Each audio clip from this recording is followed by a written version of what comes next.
Hello and welcome to the Entrepreneurial Journey podcast. I nearly forgot what podcast I was doing then, Kelly. It is Friday afternoon. I've got Kelly Wright here with me today, and she's the founder of the Refillery. Okay, so if nobody knows what the Refillery is, Kelly, can you tell everybody what it is and a little bit about you? Yes, of course. The Refillery is a plastic-free and ethical goods store. So the premise of the concept is for customers to bring in their own containers and fill their grocery items rather than buy new packaging. Great idea. How on earth did you come up with the idea? It seems many moons ago now, but I worked quite a few years in the food manufacturing industry, working with lots of the major retailers, Sainsbury's, Waitrose, Asda, and latterly was with Waitrose, and I got involved in lots of plastic reducing initiatives with other suppliers and the Waitrose team. And the more I learn about the packaging problem, and particularly plastic, the more it didn't sit right with me. And I just got to that stage where, although I loved my job and I loved my team and I loved what I was doing, the idea of continually producing products with sometimes unnecessary plastic didn't sit right with me. So I decided to quit my job and use my savings to open a plastic-free grocery store, ultimately to give people the choice to shop plastic-free if they wanted, because at the time there wasn't anything like that available. So even if you wanted to, it was very difficult to do that. So basically I used my skills that I'd learned over many years in buying, in category management, in merchandising, in sales to open a grocery store. Great, brilliant. Now, lots of people have ideas and lots of people think about quitting their jobs, all right? But at the time you actually did it, what were you thinking and feeling? It was probably one of the most nerve-wracking times of my entire life, I have to say. You know, like I mentioned, I wasn't leaving a job that I was unhappy with. I Yeah. really enjoyed it. But I was just compelled to try and do something different. I guess everybody gets to that stage in their life, call it a midlife crisis, whatever that is, where they think, right, okay, I've got at least another 20 years working of my working life. Do I want to follow this path or do I want to do something else? This is now the time to make that decision, Mm. risky as it may be. Um, and I remember traveling to a meeting with Waitrose, as I did a couple of times a week. I used to get on the flight from Edinburgh down to Heathrow, so you can imagine my carbon footprint was horrific. And I wrote a list of things that the pros and cons of doing what I was thinking of doing.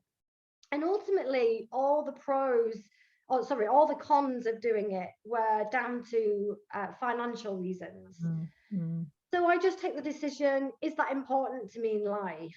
If it didn't work out, what's the worst thing that could happen? Well, I would lose my savings, but actually I would be able to get another job. It wouldn't be a problem. I have skills. And now is the time to sort of make that decision and take that leap of faith, if you like. At that point in time, I was actually on my way to a Waitrose conference, and in that conference, they played this video. They called it the crossroads of should and must. Okay. And it's online, and I think she's written a book as well. Mm. And it just really spoke to me. And this is about doing what you feel is right for you, not what society tells you is right. Mm-hmm. And that really just pushed me over that edge. That was just the little thing that I needed to say, right, I'm going to go for this. I'm going to do it. And that's what I did. It was still very nerve-wracking when I Yeah. actually took that plunge and handed my notice in and walked away from the job. But, you know, I don't regret that decision at all. Good. Oh, good for you. I am going to look that video up. That sounds fascinating. And I'm guessing when Waitrose showed it to their people, they didn't think it would cause people to resign. No, I don't think that was the intention. No. Oh, well, okay. So how many years ago was that? 4 years ago. Okay, so Yeah. still relatively new on this entrepreneurial journey. Now, Yeah. a quick calculation tells me that you weren't hugely established when COVID hit. No, we were a year in. Yeah, Right. just over a year. Yeah. Crikey, O'Reilly, what happened? Wow, I mean, it was crazy at the time, wasn't it? And if we're all used to this COVID thing now, and it doesn't seem, well, obviously it is significant, but it doesn't seem as scary as it was at the time when it first came out. I was also in the high risk category, as I know now. So it was doubly scary for me because I literally had to leave the business on the 24th of March 2020 and work from home because I was high risk. Right. So this thing that I'd created, suddenly I just had to let it go and put it in the hands of my staff, who were amazing, I have to say. But that for me was the hardest thing of the whole COVID thing. In terms of the COVID thing happening, within the jobs that I'd had, I was really used to crisis management and doing all that. So, you know, those skills just stepped in, and, you know, we were planning for this from February because we knew it was coming. We didn't know if it would happen, but we knew we had to crisis plan for that. So there was already a plan in place. So in terms of that, we were happy that, you know, we had plans in place to keep the shop open and keep everybody safe. But the hardest thing, as I say, was the fact that I had to leave the business and work from home. So that was really tough. That said, it did give me the opportunity to take a step back as well, something that I probably wouldn't have done had that not have hit. So, you know, positive from a negative, I was able to set up an online shopping site. So I set the website myself. So we did all that. And then I also developed a franchise model as well whilst I was working from home. So we now have our first franchise store, which is over in Corstorphine. So, you know, and that is, again, you know, thanks to the wonderful staff that I had that kept everything going. So we never had to close the doors. We did actually really well during COVID because I don't know if you remember, there was a mass panic for pasta, flour, toilet rolls. And because we were a local independent shop, we were a lifeline for a lot of people. Not just for provisions, but actually as a social interaction for a lot of people. So that was good. And because I was high risk, what I also did is I opened early in the morning for other people that were high risk by appointment. So we could kind of look after each other. So I would open at 7:30 by appointment. So people, there was one lady actually that was pregnant at the time. So she came in to do her shopping in an environment that was totally safe because I'd just been at home with no contact with anybody. So she could be really confident that she was safe as well. And we saw her right through her pregnancy as well, which was really nice. Oh, that's really... Did she have a boy or a girl? She had a girl. They sadly had to move back to Denmark. They were Danish. They moved back to Denmark after COVID because they just needed family support. But yeah, it was lovely. Yeah. Oh, what a lovely story. Oh, that's really nice. That is lovely. So yeah, that one of the things is that your Refillery is very much part of a community, isn't it? Yeah. Now, am I right in thinking the first one was in Newington? Is that correct? Yes. Yeah. So Newington was number one. Then we opened Corstorphine, which is our first franchise store. So we opened that in April 2021. Brilliant. And then last November, we opened our shop in Waverley Market, as it's now called, in the centre of Edinburgh. And the main reason for doing it was to try and normalise refill shops, because, you know, the types of people you have coming through the mall and into Waverley Station are from all over the country, you know, all over the world. Yeah. As well as local people as well. So we wanted to normalize this process so people would go back to where they lived and thought, you know what, we should have this here, or I should be doing more of that. Why don't I shop plastic free? They make it look so easy.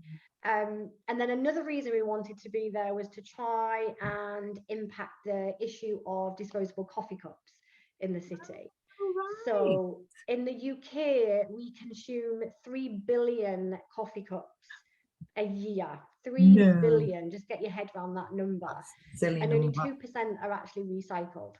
Right. So we wanted to do something to address that. So in the Refillery in Waverley, we have a cafe bar, and we don't do any disposables at all. We do a cup deposit system. So you pay for the cup, then you bring it back and get your deposit back, or you keep the cup and you keep reusing it. Oh, that's a great idea. Gone really well. Yeah, that's a really good idea. So what frustrated me, I mean, putting illness and people at risk aside, you know, let's not negate the seriousness of that at the time, and certainly for certain people continuing. But I had just got into the habit of using a reusable cup for my coffee.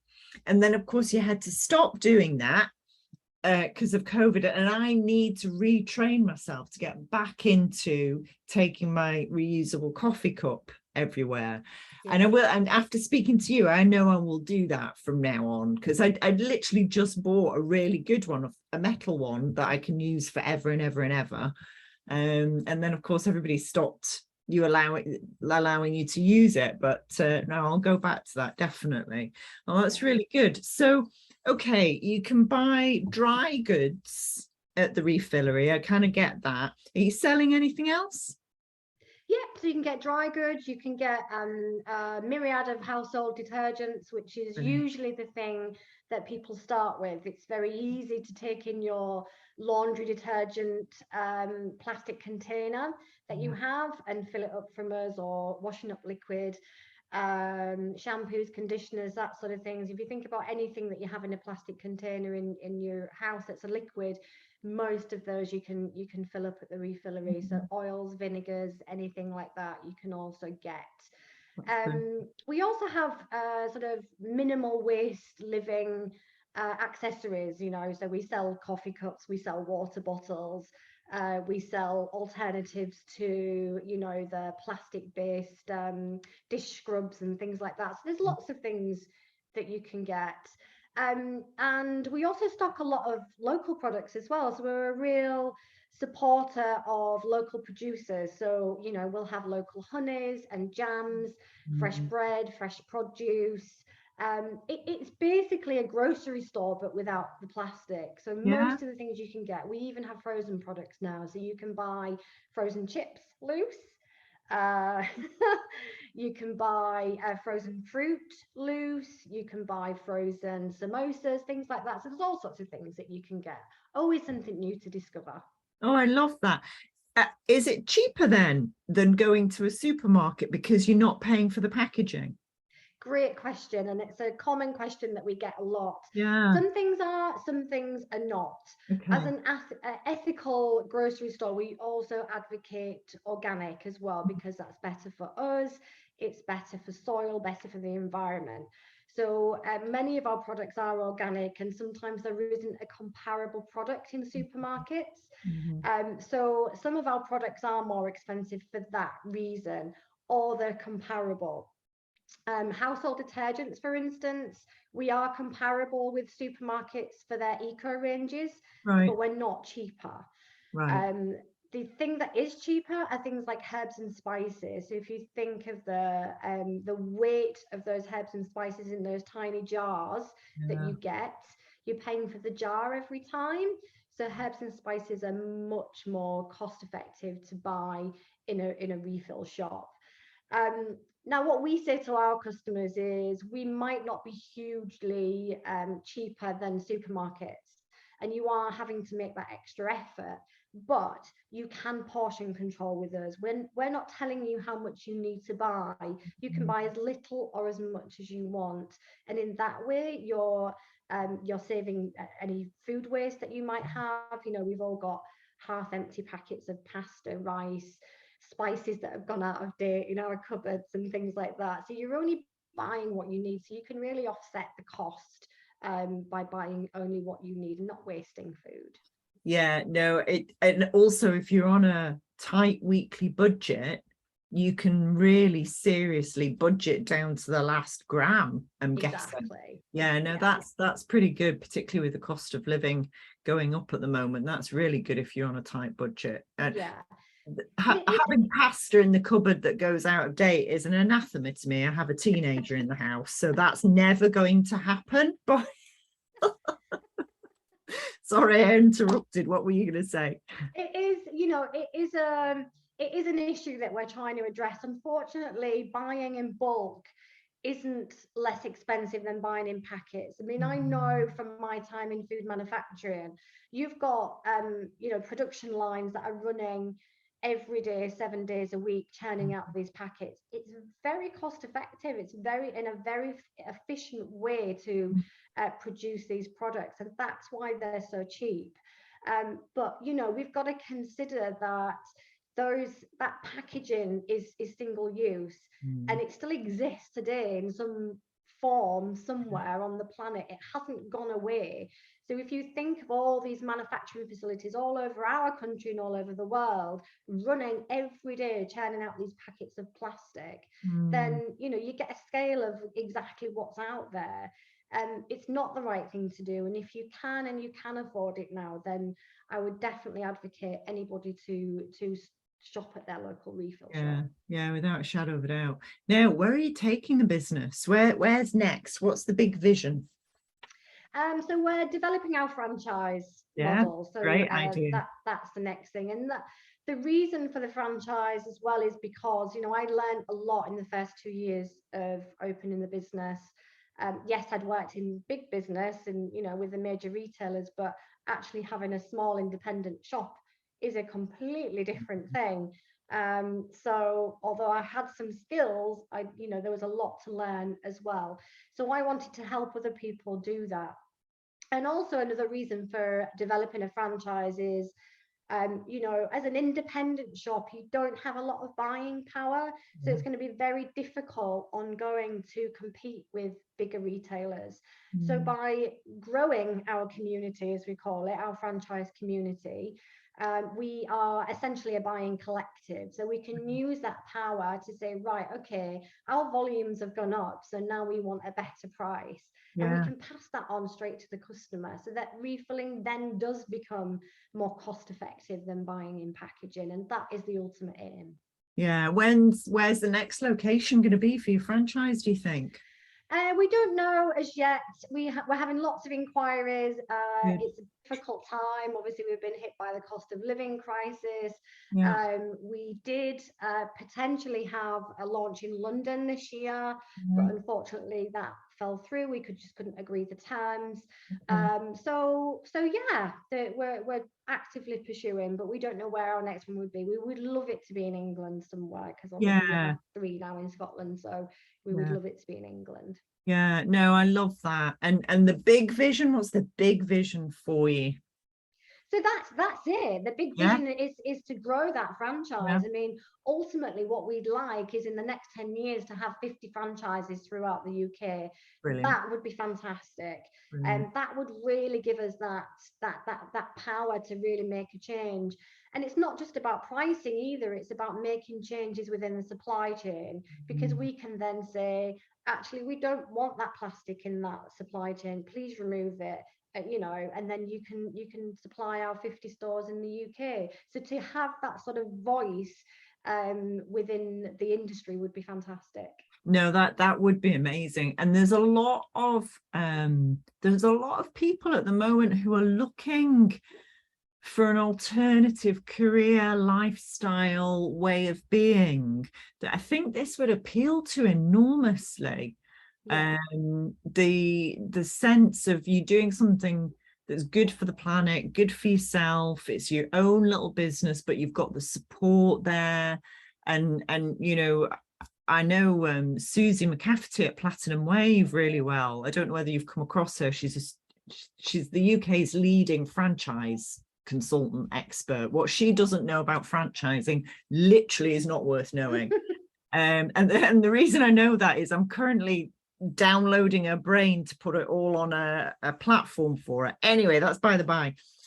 But franchising is great, and it's often an overlooked business model in our country. The Americans are all over it like a rash, but a lot of people in this country kind of look down their noses at franchising a little bit. It's an absolutely cracking way to run your own business. Yeah, The hard stuff's been done. Yeah, I absolutely agree. And you know, from the moment I wrote my business plan, the franchise model was something that I definitely wanted to look at. Good. You know, it's easier to get finance for a business that's a franchise because it's an established model. You've got the support there of, you know, a established business. You've got a network of other franchisees that you can rely on, and you know, you've got that bigger voice within that industry that you work in. But I do think it's got a negative perception, and I think that's because of McDonald's is a franchise and Subway is a franchise, and I think it's just these, you know, big money businesses that have grown their businesses through franchising, and I think that's what's given it a negative perception perhaps in the UK. And even when I look on franchise sites now, there's not a lot of ethical businesses that are franchising. Oh, I see a nice little niche being carved out for you there, Kelly. Very nice indeed. And you won the Great British Entrepreneur of the Year, didn't you? Was it 2020? 2020, yes. Brilliant. Yes. And that was Business for Good, which is superb. Congratulations on that, particularly in 2020, after you've just told me that you couldn't be in the business. How on earth did you win that? Well, I had time to apply, didn't I? I guess. I wasn't working in the shop, I guess. No, I think, you know, one of the reasons that I was selected for that is partly the resilience through that. You know, the fact that we did adapt our business model to keep everybody safe and our customers safe and to keep things running. The fact that we established our online shop and our delivery service, and the franchise model as well. So I think that's one of the reasons that I was selected for that, which was great. It was lovely. It was sad that it was a virtual event. Yeah. As a lot of these things were in 2020. But yeah, it was really good, and obviously it puts you as part of that community as well of British entrepreneurs, and that's great. It's really nice. I can't help but notice that you and I both have northern English accents. Where are you from originally, Kelly? I'm from Hull originally. Yeah. I've been up in Edinburgh 12 years now. Yeah. Right. What brought you to Edinburgh? A Scotsman. Oh. It's the usual story. Classic. You know. Scotsman and a job. I got a job up here, but the two sort of were side by side. What about yourself? Where are you from? Manchester, and I went to university in York, and then I got moved in the job I was in up to Edinburgh. So it was work for me, but I've been here 26 years. My 3 kids are all born here, and now I'm married to a Scotsman. Eventually got round to it. But I was in Hull earlier this year at the university. What a beautiful place that is. Yeah. Gorgeous campus, isn't it? It's an amazing historic campus, isn't it? It's great. Yeah. And it was, you know, it's a nice city to live in. It gets a bad rep, I think, but it's always nice to go back. But you know, we live in Edinburgh, nothing compares, does it? We like to keep it quiet because we don't want everybody moving here, but it's such a beautiful city, and the people are lovely as well. You say we keep it quiet. One of our partners is an American. She said Edinburgh was on Good Morning America or something because we were in Time magazine as the best place to live in the world. Oh, Oh, Yeah, I know. well, I So don't it's not disagree that with quiet that. anymore. And obviously the Yeah. 12 people that listen to this podcast will now know that Edinburgh's the best place in the world to live. I mean, this is the nice thing about our shop in Waverley as well. One of the reasons I love working there, we meet so many people from all over the world. And it's really nice to hear their feedback of the city. They love it. I mean, aside from when we had the bin strike and the city was an absolute shambles, but ultimately they love it here, and they say the people are friendly and it's beautiful, and obviously when the sun shines, it's amazing. We're very lucky to live here, for sure. Yeah, we are. It's good. Okay, so if the Refillery had a personality or a character, how would you describe it? Oh, that's a really good question. A personality. So the personality would definitely be friendly and open. We try to project that to everybody that comes in. We're very smiley, and that's not fake. It's because we like being there. Um, and caring as well. Ultimately, we're there because we care about what we do, we care about the environment, we care about people in our communities. So that would be definitely our personality. Which is you in a nutshell, really. It has to be said. It really and the people that work there as well. I would say and I sometimes think about this from when I was in the corporate world, how different my personality is now to when I was in the corporate world. I think you get drawn into a certain persona through jobs that you have and a certain way that you think you need to be to get on in those jobs. Whereas when you have your own business and you've got your own team around you and you're starting from scratch, you really feed off each other.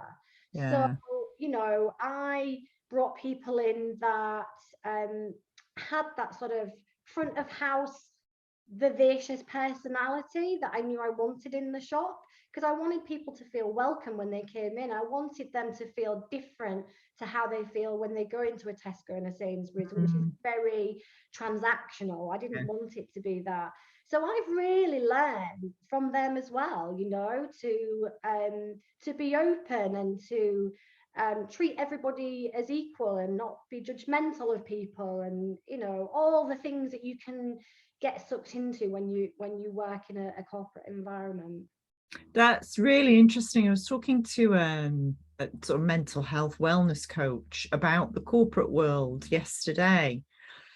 And I still do a little bit of exec coaching in the corporate world. And I said to her, I find the people are fine. It's the expectations that the corporate put on people, these very unrealistic volumes of work. And God help you if you make a mistake. I mean, you're hung, drawn and quartered as far as I can tell.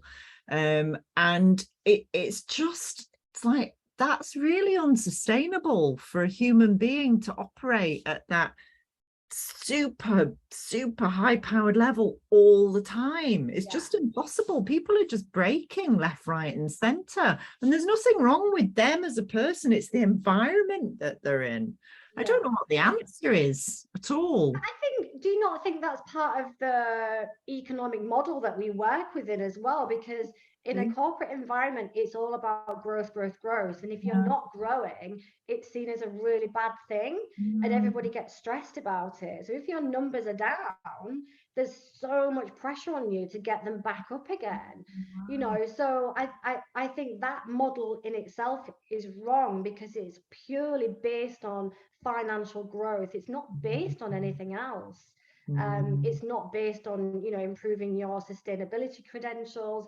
It's not based on how your workplace mental health has improved, anything like that. Any of these untangible sort of things that you have in a working environment are not part of your KPIs. It's just all about growth, and that's what puts the pressure on people. And I think if you take that away and give people a nice working environment where they can really you know, develop as a person, you would naturally see growth anyway.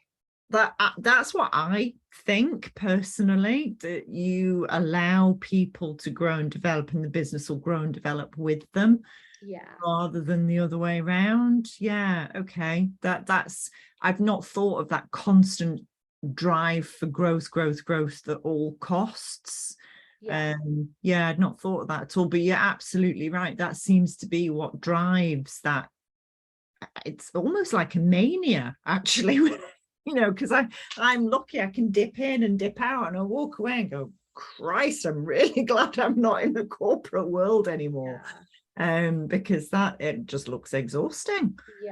And there must be so much pressure on people that work in these industries now, particularly in food, because the massive amount of inflation, and you know, through energy costs, or through, you know, the crisis in Ukraine, you know, and I've been that person that has to go to the retailer and get those price increases, and it's tough. So to be doing that day in and day out must be very, very hard on mental health for these people, and I do feel for them. I do. You've got to make a profit, because if you don't make a profit, you're not going to be in business. But it doesn't have to be the only thing you think about or measure, does it? Let's face it. Like you say, there are so many other things that you can think about and measure that will be much better for everybody else. Okay. I mean, the company that I left before I started the Refillery, although they're now owned by a different company, I will add that. Just before I left, there was a incident where they wanted to close down the staff canteen. And this canteen was a hot serve over counter, really nice food. You know, this is for people that work in a factory for 12-hour shifts. It's a cold factory as well. So, you know, they're producing food, so it is cold in there, and they come into a nice warm staff restaurant, they get a nice hot meal. And to save money, the company wanted to close that and put vending machines in. Oh no. So as a board of that particular business, we challenged it and said, this is not right. These are people, you know, these are the people that actually make money for you. If they didn't turn in for work, you wouldn't have any products. So, you know, you need to keep these people happy and sustained. And you know, you can see the joy on their faces when there's, you know, a new meal served or something like that, you know. And so we fought it and fought it. We even offered to give up all our bonuses that year so that they would keep the canteen. And in the end, they said, no, it's now a matter of principle. We will be putting vending machines in. I think now they've been bought out by a different company and the canteen's back in now. But it's that sort of attitude to workers that's not right. You need to look after people. You need to nurture people. They're not just a commodity. They're people with lives and families. Totally. And I can't help but feel, putting vending machines, you would see sickness go up, you'd see absenteeism go up, you'd see staff turnover go up. You know, it's small, like that community of sitting down and having a meal at lunchtime with your fellow worker keeps people in the job. It keeps them together, and it keeps communication flowing as well, and ideas coming forward. There's so many things you miss when you take that away, that, like you say, you can't put in a spreadsheet. It's never going to appear in a spreadsheet.